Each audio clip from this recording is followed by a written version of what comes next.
रावण नहीं, लंका के इस योद्धा में थी एक साथ 86 लाख योद्धाओं से लड़ने की शक्ति।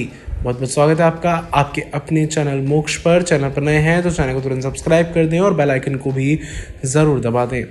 रामायण काल में रावण को बहुत बलशाली कहा गया है, लेकिन क्या आप ये बात जानते हैं कि लंका के एक ऐसे योद्धा के बारे में जिसमें एक साथ 86 लाख योद्धाओं से लड़ने की शक्ति थी। रावण और मंदोदरी का सबसे बड़ा पुत्र मेघनाद अथवा इंद्रजीत था।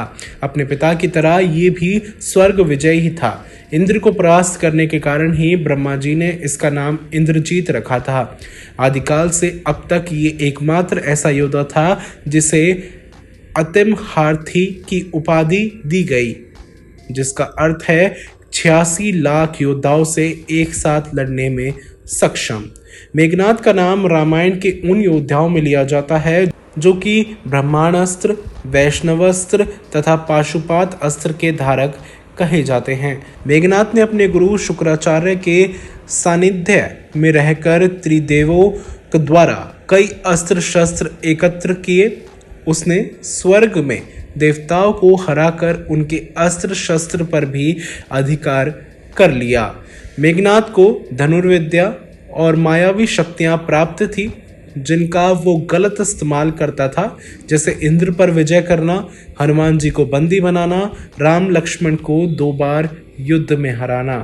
मेघनाद को ये वरदान प्राप्त था कि उसका वध वही कर सकता है जिसने 12 वर्ष तक नींद और भोजन का परित्याग किया हो और 12 ब्रह्मचर्य का पालन किया हो। मेघनाद को प्राप्त इस वरदान के कारण ही लक्ष्मण जी उसका वध कर पाए, क्योंकि वो वनवास के समय 13 तक अपनी पत्नी से दूर रहे थे। जिस शक्ति से लक्ष्मण जी ने मेघनाद का वध किया उस शक्ति को इंद्रास्त्र कहते हैं। मेघनाद को हराने के लिए इंद्र का अस्त्र ही काम आया था। इस प्रकार केवल मेघनाद ही एक ऐसा योद्धा था जो देवांश न होने के बावजूद अतिम हारथी कहा गया है और जिसके पास तीनों महादिव्यास्त्र के साथ साथ यमदंड भी था। खबर के अंत में आपको हम ये भी कहना चाहेंगे कि जो भी जानकारी दी है हमने आपको ये ऑनलाइन मौजूद वेबसाइट और इंटरनेट पर मिली हुई जानकारी के आधार पर दी है। मोक्ष चैनल इसकी कोई भी पुष्टि नहीं करता है।